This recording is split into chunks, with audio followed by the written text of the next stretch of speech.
Well, fellas. Yeah. Hello. Listen, I had a whole introduction written up for this this segment, but instead of that, I think I'm just going to I'm going to get a little personal. Is what. All I'm right. Look, Is this about my weight? Is that what this is again? Oh no, I'm going to get personal about me. I'll I'll talk to you for about once. your weight off the air because it's getting a little out of control. But Yeah. For right now, what I want to talk about is, look, we've all come out of some closets in our time. As atheists, Mark, you as being gay, Doug as being the Doug of the group. Awesome. But it's time for another coming out. And It's good that you came out as awesome, Doug, because nobody was able to tell prior. Yeah. It was so secret. You kept it really hidden. It's weird that you were so quiet about it. My awesomeness was in Canada with my girlfriend. So I am going to come out now. It is my turn to have a coming out. Because though I am as straight and disappointingly straight and cisgendered as they come, I do have one thing in my life that I'm not tremendously open about, but is a really important part of my life, and is a straying from the norm. So that thing is that my wife and I are, for lack of a better word, polyamorous. We are ethically non-monogamous, which is a weird thing to say and a weird thing to be. And I thought we should all talk about it because marriage is one of those things that is being currently redefined a lot in our society.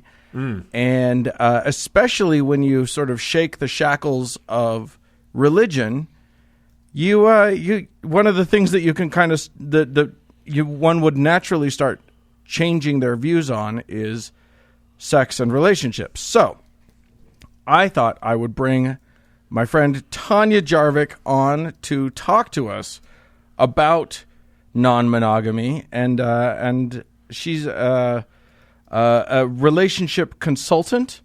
Her business is called Radically Rooted. Tanya Jarvik, thanks for coming and chatting with us. Oh, you're welcome. It is a fraught and crazed topic, and one. Oh, I thought you were going to say it was a fraught and crazed time, an unprecedented time. It's all of that. It's all the things. It's all the things. But yeah, I needed a smarter voice than my own to talk about this. So I'm very glad that you could join us. Oh, okay. Well, I am bored and stuck inside in toxic air, so I'm delighted. That makes you the perfect guest. Yeah, exactly. Yeah, bored, stuck, and suffocating. Perfect. Yes. Yeah. Okay. Portland is not a good place to be right now. Yeah, and No, if you go it's outside, not. you just get kidnapped by some federal goon, so you might as well stay in. Yeah. Oh man. So Tanya, tell us about you and how your business came to be, and where your interest in relationship consultation arose. Wow. So how you want me to go to the way, way, way back? You go back as far as you want to go, girl. It's all you. Okay.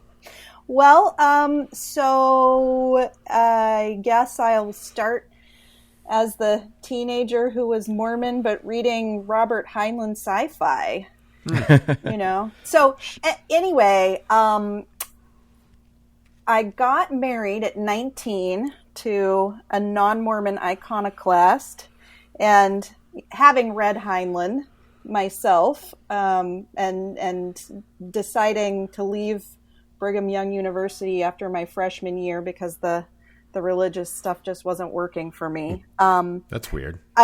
Weird, I know. Yeah, really strange. To each their own. Whatever. To each their own. That thing they say about the slippery slope is so true. One day you're a good girl at BYU, and the only bad thing you've ever done is paint your fingernails black and listen to Depeche Mode, and the next thing you know, you are dating the wrong person and remembering that Heinlein sci-fi about all the 6 groups and the 8 groups and whatever they are. Well, ironically, the slippery slope is a sexual position at BYU as well. Yeah. I thought you were going to say it's in the Kama Sutra. It's a non-gratifying sexual position at BYU, which is their specialty, right? Yeah. So yeah, we got married at 19.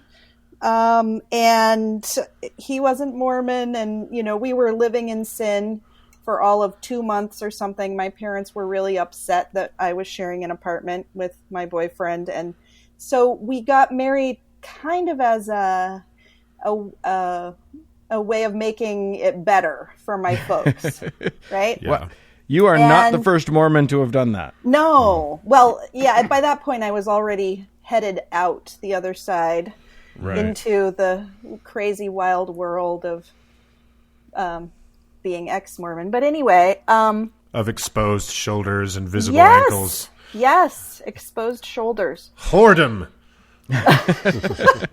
Well, as I said, it's a slippery slope. So I remember my soon-to-be husband and I having a conversation around monogamy and whether we were going to insist on this from each other, since we were getting married at 19. And we actually came to an agreement before we got married that we didn't want to be those people who got to be 30 years old and had never had sex with anybody else and then had to break up because of that. Mm-hmm. So we just had an agreement, hey, if this is something you ever find yourself really interested in doing with somebody else, just be honest with me about it. And so that was our agreement. Not that we talked about it for a really long time or anything, but we did have that prior understanding. And so when something came up several years later, for me, I fell in love with somebody in my graduate program. I remembered that conversation. And I was like, oh, crap, what if he says no now, because...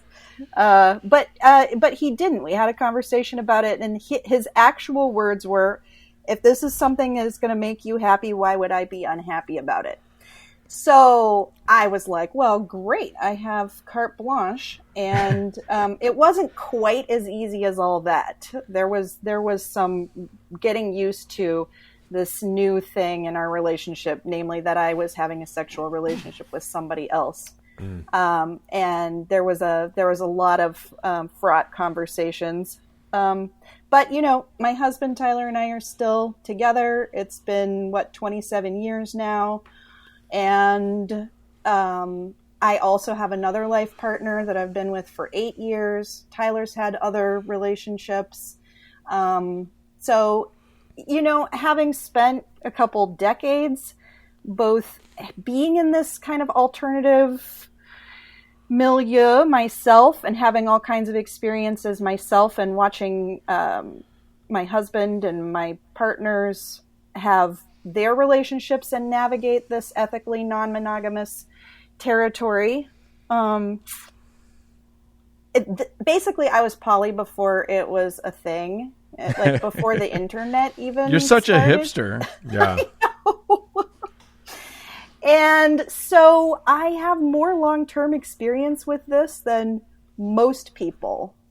And that's how it is that I came to start my business, is that, after many years of people saying to you, you need to have a radio show, you should have a blog, so then I started a blog. I did an advice column from probably 3 or 4 years. People would write in actually from all over the world and ask questions. And then I thought, well, I could just charge money for this and have people consult with me and get paid. And so then that's what happened. Fair enough. Yeah. Fair enough. Let me ask you this, just so that people have a sort of starting point understanding. What is non-monogamy? What is polyamory? Like, what do these things mean?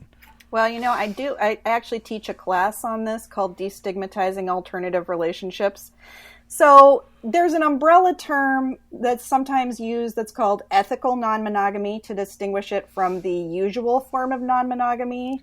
Right. And because, to be clear, non-monogamy has been around for as long as monogamy has been around. Yeah, It's very, almost as very- long, like 20 minutes. It's like 20 Right. minutes younger. Yeah. Yeah.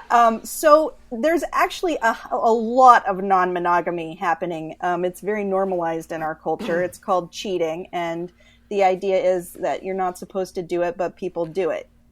Anyway, ethical non-monogamy, or what's sometimes called consensual non-monogamy. Or ethical free range, because- right? Free range. Yeah. Cage free. The idea is that everyone in that relationship structure, so if it's a couple, they've both agreed, like, this is our agreement. I understand that this is something that you're doing or you want to be doing, and I'm cool with that. That's what distinguishes it from the other form of non-monogamy, the non-ethical form. Right. And there are a whole bunch of different ways of being consensually non-monogamous. You know, you can have you can have swinging, you can have polyamory, in which there's more focus on relationship and romance as opposed to focus on recreational sex outside the relationship. Then there you have relationship anarchists. You have open relationships. That's the free range. So maybe there's less exchange of information about what goes on. And other relationships or trysts are kept more secret, but there's still an agreement. So it varies. There's all kinds of options. Well, that just sounds terrifying. Does it? That's just way too much. Too many options. Yeah, that's just... You know what? I'm taking my keys back out of the bowl. 'Cause that's just a lot to know at this point. I didn't realize what I was getting into. Right? Yeah. So, Well, make sure that you pick the right boat to get into. You know? Yeah. yeah, exactly. So, I have, I'm on my second marriage, but I also, in conjunction with this marriage, I have another partner. And we had this funny moment when my partner was talking to her neighbor, who's a therapist, about our relationship. My partner had just told her that she was getting a divorce from her husband, and she told her neighbor, that she was in this non-monogamous relationship with me, and her therapist neighbor said, "Oh, that never works." So, I guess my question to you, Tanya, is, does it ever work? Well, okay, so I've had many people tell me that my relationship with my husband is doomed. And I'm just curious, how many years does something have to work before it works? Well, listen. 28. Yeah, 27. We lost Janis Joplin and Amy Winehouse and Kurt Cobain. So this could be a momentous year for something beautiful to end. Okay. Yeah. Okay. All right. Yeah. Well, so I guess the jury's still out on whether it works. Yeah. But I will say I am part of a group of women in Portland. We call ourselves the Poly Moms. So there are 12 of us, and we're all in some form of non-monogamous relationship. And I have seen both with my clients, both relationships that work and work in the long term and relationships that don't. And the thing, poly relationships, open relationships, swinging relationships, right? And the thing that just kind of cracks me up about this is that half of supposedly monogamous relationships end in divorce. Yeah. Right. And nobody says, monogamy, it just doesn't work. Right. So When clearly its track record is mixed. it's Well, mixed. and it's like, how do we define working? What's the goal of a relationship? Because marriage for thousands of years was an economic institution. It was about your social status and being able to care for each other financially. And entangling different families in such a way that they kind of formed an alliance, Right. that sort of thing. It's only been the last 100 years or so that anyone has even, thanks Jane Austen, but the thought that it's about love or personal fulfillment is a really new concept. So, like you say, it's not Adam and Steve, Dan. Right?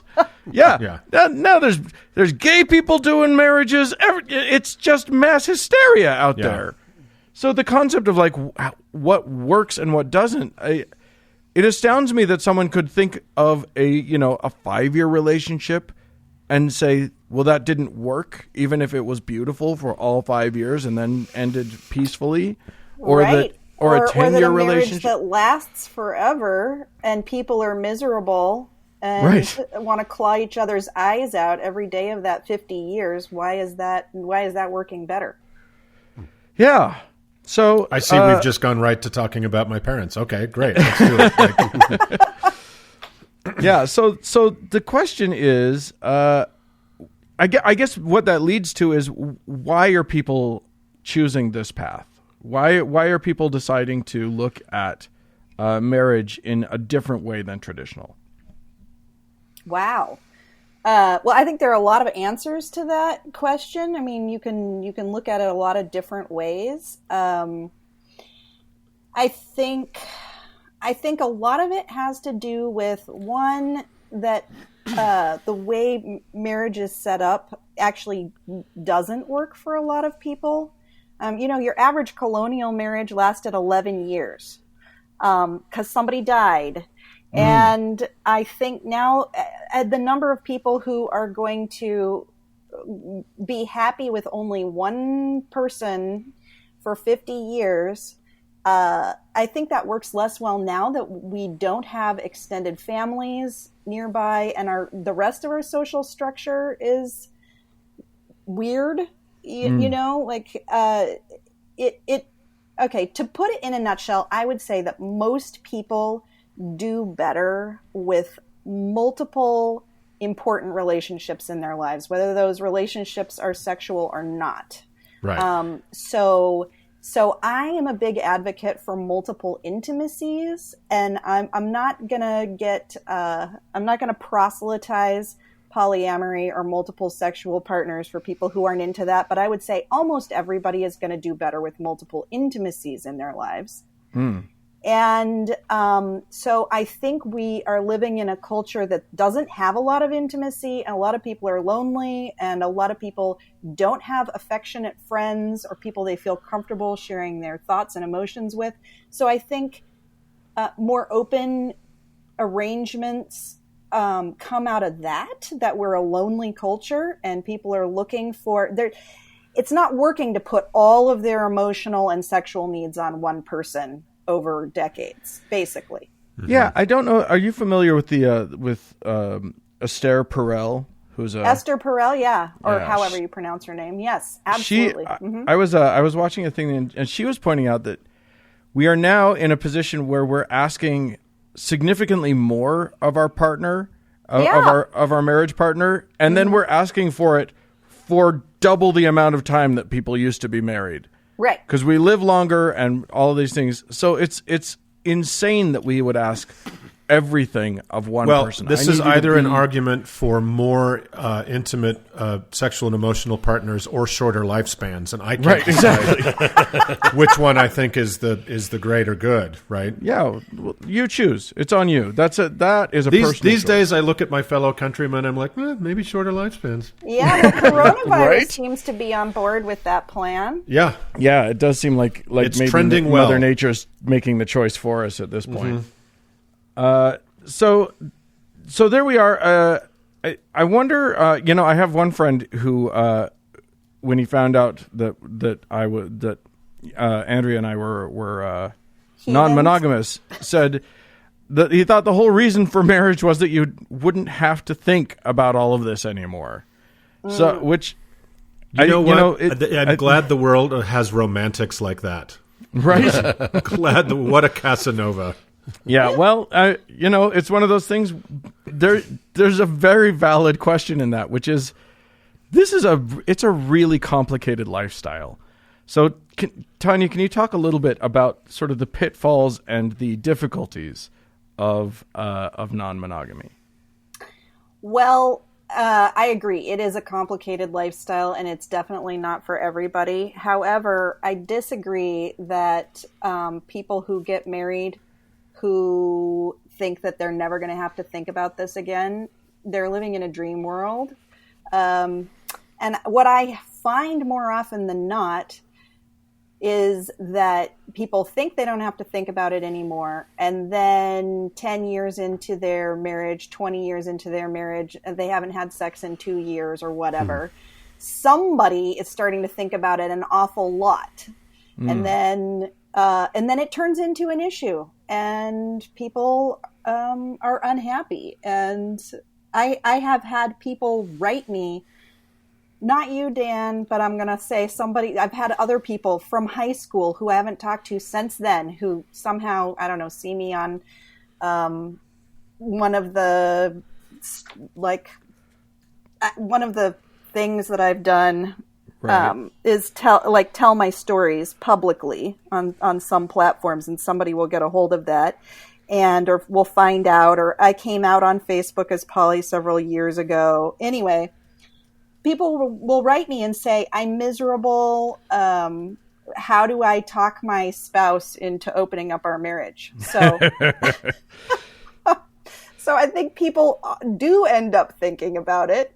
And then it causes so much distress when it's packaged as a kind of betrayal of this. I thought we were never going to have to think about this. You were always going to only ever be interested in me. And now it's being taken very, very personally, as opposed to it works actually a lot better when both people understand that they may not always agree about how interested they are in sex or what they want out of relationships, and that there's an openness to exploring different solutions to this together, right? Yeah. I mean, we never, growing up, none of us ever got, well, I can't speak for everyone in the world, but the idea was you meet someone, you get married if you were Mormon like we were, as quickly as possible, right after your mission, and there's no talk of, well, are you completely compatible people? Do you really know each other? This is the only person this is not only your only sexual and emotional partner for life, they're your sexual and emotional partner forever. Yeah, eternity. For the eternities, right? And so there's no, there's certainly in the Mormon spectrum, there's just no preparation for even a conversation like that, right? And certainly not about sexual compatibility. Yeah. Right, because these are people who ostensibly shouldn't have had sex before. And they ostensibly shouldn't have spent any time thinking about what they might want sexually, because they were supposed to be moving to a hymn as soon as a thought like that cropped up. Yeah, and may well be, practically strangers. They may have only known each other for, a lot of times less than a year. Yeah. Well, and let's face it, when you're in your early 20s, to think that you're going to remain statically the same human that you were then for the rest of your life, with the same interests and the same desires and want the same person and want all the same things, is ludicrous. So you're going to have to morph your relationship no matter what. There are just questions of how to do that and what that ends up looking like. All relationships go through changes, all of them. And I think a big thing that happens in all relationships after some time is that there gets to be a friction between the we and the I. So a lot of what we're prepped for before marriage or before long-term commitment to somebody is how to build this we. And what happens, especially to people who get married really young, is that there was no individuation into I as an adult, my own person. And I think this ends up being a crisis in most people's long-term relationship. And it gets solved in different ways, but I think it's a natural thing that happens, is how do I individuate in this relationship? You have to add that complication, particularly in Mormon relationships, where the first thing you're supposed to do when you get married is have a child as quickly as you can. And that just perpetuates that lack of self and lack of choice. And, you bring another life into this. You're a 21-year-old girl. You've known your husband for a year. Yeah. And now you have a child together. You have a baby, but you have a baby at home before your first anniversary many times. Yeah. Yeah. And so, you're locked in not that having children is in any way bad, but it definitely complicates trying to have an individual sexual identity or an individual identity at all, on top of all of the other pressures you're now under in society and religiously. Yeah. My parents, I was born on my parents', an hour after my parents' first anniversary, 1:00 in the morning. Oh, so they waited. They waited like a whole, 3 months or whatever. Yeah. Wow. Yeah.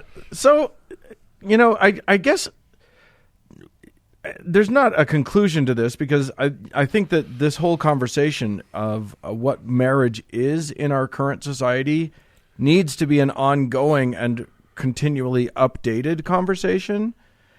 But I guess one of the things that I wanted to just sort of get you to talk about sort of in conclusion is just this, is this kind of where we're headed, do you feel? Do you feel like I've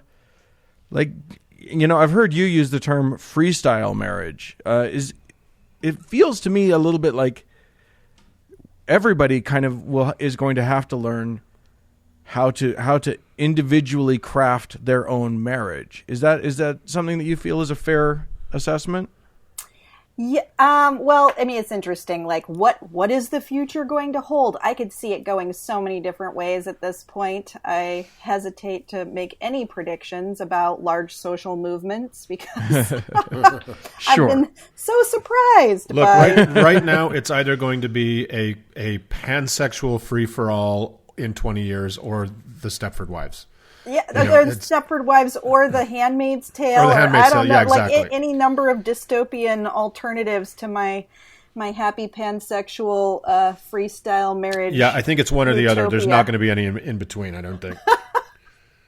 But I can say in my Portland bubble of the world that there's a lot more interest in what I've called it freestyle. I also sometimes call it DIY relationships, like instead of going and getting the prepackaged version from Walmart, you assemble it yourself from components that make sense within your own personality and your partner's personality, right? Yeah. So I am definitely a fan of that. And I think for some people, opening up the sexual part of the relationship to, or even also just the romantic and who are we sharing a house with even. I mean, it can work differently for different people. So the term that I have made up that I ascribe to myself that I'm really fond of actually is relationship permaculture. And because I'm a crunchy Portland hippie and I like my garden, right? So that's more of a systems approach to building communities of autonomous individuals who can rely on each other to take care of themselves, their relationships, and each other. Because I think freestyle kind of corresponds to what some people call relationship anarchy. And I think they have a lot of really great ideas over there in relationship anarchy camp. But I have been finding that most of the people who are in that camp are in their 20s or maybe 30s. They don't have children and they flit about being their beautiful selves in all their various relationships, however long or short the relationships may be, and focusing on abundance instead of scarcity. And I love that. But I think we have bigger social issues that need to be tackled, and that there has to be some kind of way of achieving a stability. Like, who can you count on? Who's your family? And so the concept of duty actually, to me, I think is important. If we want to build something sustainable, that's an alternative to there's one way, one right way to do marriage and monogamy is compulsory. We have to have an alternative that's sustainable. Well, with that, I will say that if people require assistance with their new, with concepts such as these, how can they find you to consult with? Well, they can find me on the internet. You have that? I do. Okay. So where do they go? So my website is radicallyrooted.com. So, you just type in that www thing and then radically rooted, all one word, and .com. Okay.